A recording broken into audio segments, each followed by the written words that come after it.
ሳሮን በህግ ቁጥጥር ስር ዋለች። ህይወትም እናቷን አገኘች። ሳሮን ዳዊት ላይ ብተኩስበትም ግን ደግሞ ህይወት እህቷ እንደሆነች ስታውቅ በጣም ነበር የደነገጠችው።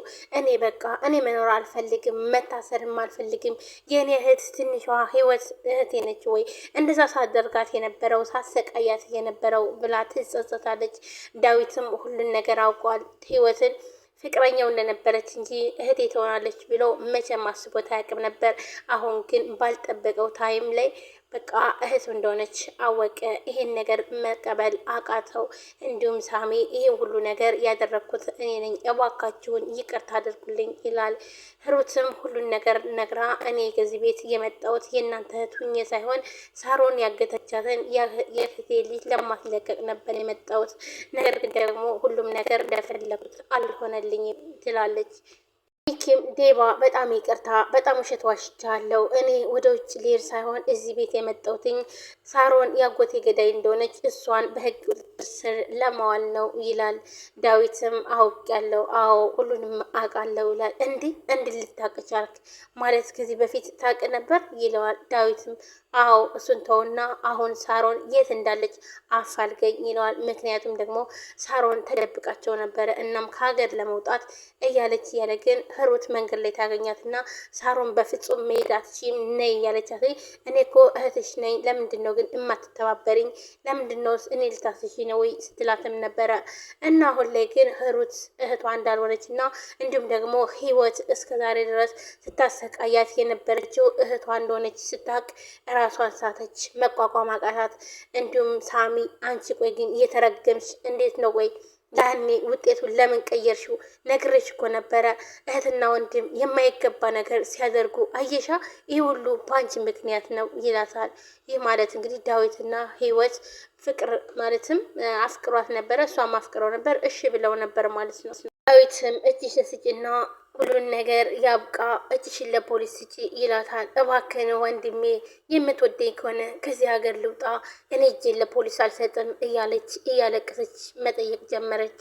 ወንድሜ ባደረግኩት ነገር በጣም ተጸጽቻለሁ፣ ግን ደግሞ እስር ቤት መግባት አልፈልግም ብላ ሳሮንም በትህትና ዳዊትን ትጠይቀዋለች። ፍጹም ይሄን ነገር አላደርገውም፣ ይኸውልሽ እንዳንቺ ቢሆንማ እኔ ወንድምሽ ባልሆንና እንዲሁም ደግሞ እናቴ ባታዝንብኝ ኑሮ ይሄን እድል ራሱ አታገኙም ነበር። ሳሮን ላንቺ ሌላ ነገር ነበር የሚከተልሽ ይላታል። ሳሮንም ያደረገችውና እንዲሁም ደግሞ በህፃናት ላይ በጣም ብዙ ስትጫወት እንደነበረች ይሄ ሁሉ ዘንግታ አሁን ግን ደግሞ ቅጣቷን መቀበል አልችልም ብላ ታስቸግራለች። እናም ዳዊትም እባክህ ወንድሜ ከዚህ ጉድ አስወጣኝ ስትለው እሱም በፍጹም እንደማይተባበራት ሲነግራት ይገርማል። እስካሁን እኮ እስከ ዛሬ እንደፈለጋችሁ የምትሆኑት እኮ በእኔ ገንዘብ ነበር፣ አሁን ግን ለእኔ መቆም አትችልም ወንድሜ አይደለህም ትለዋለች። ይኸውልሽ ትሰሚኛለሽ፣ ይሄ ነገር በወንጀል የመምጣቱን ብናቅ ኖሮ እዚህ ቤት አንድ ነገር፣ አንድ ገንዘብ፣ አንድ እንጀራ፣ አንድ ብጣሽ እንኳን አንቀምስም ነበረ። ይሄ ደግሞ ያለማወቅ ነው ያላረግነው ይላታል። አሁንም እያለቀሰች እኔ እናንተ የበላችሁትን አልቆጠርኩም፣ ግን ደግሞ እኮ ቤተሰቦች ናችሁ፣ እናም ልትረዱኝ ይገባል ትላለች። ዳዊትም ያጠፋሽው ጥፋት ሳያንስሽ አሁንም ደግሞ ሌላ ጥፋት ለማጥፋት ትሞክሪያለሽ ይላታል። አድርጊ እኮ የነበረው እኮ በሰው ነፍስ ላይ ነው፣ ምንም የማያውቁ ህፃናትን ስታንገላች ነበረ። እናም ቅጣትን ተቀበይ እባክሽን ሳሮን ይላታል። ሳሮን ግን ደግሞ ይሄን ነገር መቀበል በፍጹም አልችልም ብላለች። ልሽ ልንገርሽ አይደለ በዚህ ስራሽ ሰይጣን ራሱ ይቀናብሻል ሲላትም አረ ነው እንዴ ለዚህ ነበር የመጣኸው ትላለች። ሳሮን ዳዊት ይራራልኛል ብላ ግን ዳዊት ግን በፍጹም የወንጀለኛ ተባባሪ አይደለውም፣ እናም የእጅሽን ማግኘት አለብሽ ብሏት ጥሏት ይሄዳል። ሰላም ሰላም፣ ውድና የተከበራችሁ የቻናል ቤተሰቦች እንዴት ናችሁልኝ? እኔ ያለው ደህና ነኝ። ላይክ ሰብስክራይብ አድርጉ። ሁላችሁም ስለምታበረታቱኝ አመሰግናለሁ። ዛሬም ቀጣይ ክፍል የህይወት መንገድ እንግዲህ የመጨረሻ ክፍል ይዤላችሁ መጥቻለሁ። የህይወት መንገድ እንግዲህ ሁላችንም ስንከታተለው እንደነበረ እናውቃለን እና አሁን ላይ ግን የመጨረሻው ፓርት ላይ ደርሰናል ማለት ነው። እንዲሁም ሳሮን እጅ ሰጥታለች። ሁሉም ነገር ታውቋል። ህይወትም የዳዊት እህት እንደሆነች ታውቋል ማለት ነው። እንዲሁም ደግሞ ህይወት አሁን ላይ ይሄን ነገር መቀበል አቅቷታል ሁላቸው ማለት ነው። እንዲሁም ሳሮን ተጸጽታ እንዴት ነው የኔን የራሴን የእህቴን ትንሽ እህቴን ነው ወይ እንደዚህ ሳደርጋት የቆየው? እኔ ራሴ መሞት ነው የምፈልገው መኖር አልፈልግም ያለችም ነበር ማለት ነው። ይህ ማለት እንግዲህ እህቷ ስለሆነች ተጸጽታለች ማለት ነው። ህሩትም እህቷ እንዳልሆነች እና እንዲሁም ደግሞ የእህቷ ልጅ ለማስለቀቅ እዚህ ቤት እንደመጣች ተናግራለች። ሳሚም ተጸጽቶ ይሄን ነገር እኔ ነኝ ያደረኩትና እባካችሁን በእግዚአብሔር ስም ይቅርታ አድርጉልኝ ብሎ ይቅርታ ጠይቋል ማለት ነው። እንዲሁም ሚኪ እዚህ ቤት የመጣው ወደ ውጭ ሀገር ለመሄድ ሳይሆን እሱ የፈለገው ያጎቱን ገዳይ ሳሮንን ለህግ ማቅረብ ነበር ማለት ነው። እና ሁሉም ሚስጥራቸውን ተናግረዋል ማለት ነው። ምንም እንኳን ህጻናት ቢጎዳ ሳሮን ግን የእጇን ማግኘቷ በጣም ደስ ይላል። እንዲሁም ዳዊትና እንዲሁም ህይወት ማለት ነው ተቃቅፈው ተለቃቀሱ ማለት ነው። ፍቅረኛው ሳትሆን እህቱ ሆና ተገኝታለች ማለት ነው። በጣም ሲጨናነቅ ነበር። ምክንያቱም በዚህ መልኩ ዳዊት ምስኪንና እንዲሁም ደግሞ ጥሩ ሰው ስለሆነ እሱን እንደዚህ መጣላትና እንዲሁም እንደዚህ ማጣት አልፈልግም ነበር፣ እንዲቀየመኝም አልፈልግም ነበር። ግን ደግሞ ነገሮች ሁሉ በጣም ከባድ ናቸው ትላለች። እናም ይሄንን ሲሰማ ዳዊት ራሱን መቆጣጠር ያቃተው ህሩትን ሊመታ ሲል በፍጹም እሷን አትነካትም እኔን መተህ እሷን ትመታታለህ ብሎ እንዲሁም ሚኪ ተነስቶ እሱ ጋር ይጣላሉ ማለት ነው። እነሱም ያው ስለተናደደ ነው እንጂ እሱን ይህን ማድረግ አልፈለገም ነበር። ትቷትኝ ወደ ህይወት ሂዶ የምርመራ ውጤቱን እየቀየረችውን ይሄ ነበር በዛ ሰዓት እየቀየርኩት ብላ ትሰጠዋለች ማለት ነው።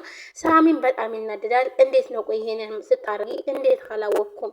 እንዴት ቆይ እንዴት ልታስቀይሩ ቻልሽ? ይህ እኮ በጣም ብዙ ብር እና ብዙ ገንዘብ ጠይቅሽ ነበረ እንዴት ብሎ ሲጠይቃትኝ፣ አዎ በሰዓቱ ይሄን ነበር ማድረግ ያለብኝ፣ እዚህ ቤት መቆየት ነበረብኝ። እዚህ ቤት ካልቆየው ደግሞ ሁሉንም ነገር ማድረግ አልችልም። ምክንያቱም እዚህ ሁኜ ሁሉን ነገር አስተካክዬ ሳሮን ለህግ ማቅረብ ነበረ። ይሄ ነገር ደግሞ አድርጌዋለሁ። ስለዚህ እናንተም በቃ ይቅርታ ተባብለው በጣም የሚያሳዝን ነው እውነት ለመናገር። እንግዲህ እህቷ መሆኗን ስታውቅ ነበረ በጣም ደንግጣ በቃ እኔማ ለምን እኖራለሁ እያለችም ነበር። እዚህ ድራማ ላይ ግን ያሳዘነኝ እውነት ለመናገር ሳሚ ነው ማለት ነው። ሳሚ የሁሉም እንትን ነው በቃ የሆነ ነገር ሲናገር ቆይ ግን ለምንድን ነው እኔን ለምንድን ነው ቆይ የሆነ ነገር ስናገራቸው እኔ ተሰሚነት የለኝም እኔ ምን አደረግኩ ምናምን እያለ ነበር። ዳዊትም ቆይ እሺ አንቺ ግን ታውቂያለሽ ማንን እንደገደልሽ? የሚኪን አጎት እኮ ነው የገደልሽው። ይኸውልሽ ሁሉንም ነገር እኮ አውቋል። ምክንያቱም እዚህ ደግሞ የመጣው ሊያጋልጥሽ ነው ሲላትኝ ሳሮን በጣም ትደነግጣለች። ሳሮን ሚኪ እስካሁንም ቢሆን ዝም ያለሽ እናታችን ብሎ ነው ለእናታችን በማሰብ ነው ይላታል። አልገባኝም ቆይ እንዴት ብላ ትጠይቀዋለች። አዎ ዳዊት ልክ ነው። አንቺ ነብሰ በላ አጎቴን ገድለሽ እናቴን ቀንና ሌሊት ታስለቅሻታለሽ። እኮ ጭራቅ ነሽ ጭራቅ ይላል። ዳዊትም እሺ በቃ ሚኪ አሁን ከዚህ እንውጣ ብሎ ለመውጣት ይሞክራሉ። ሳሮን በር ተዘግቶባታል። ምክንያቱም ደግሞ እሷ እዚህ ሀገር ልትወጣ ስለሆነ ይህን ደግሞ እንድታደርግ በፍጹም አልፈቀዱላትም። እሺ ይሄን ሁሉ ነገር ያደረግሽው ግን ለገንዘብ ብለሽ ነው አይደለ? እስኪ ጥያቄ ልጠይቅሽ፣ ገንዘብ አብሮሽ ይታሰራል ብሎ ሚኪ ይጠይቃታል ሳሮን። አይነት ያ ገንዘብ ከታሰርሽበት መጥቶ ይጠይቅሻል፣ ያስፈታሻል። ውጡልኝ በቃ እናንተን ማየት አልፈልግም ውጡልኝ ትላለች።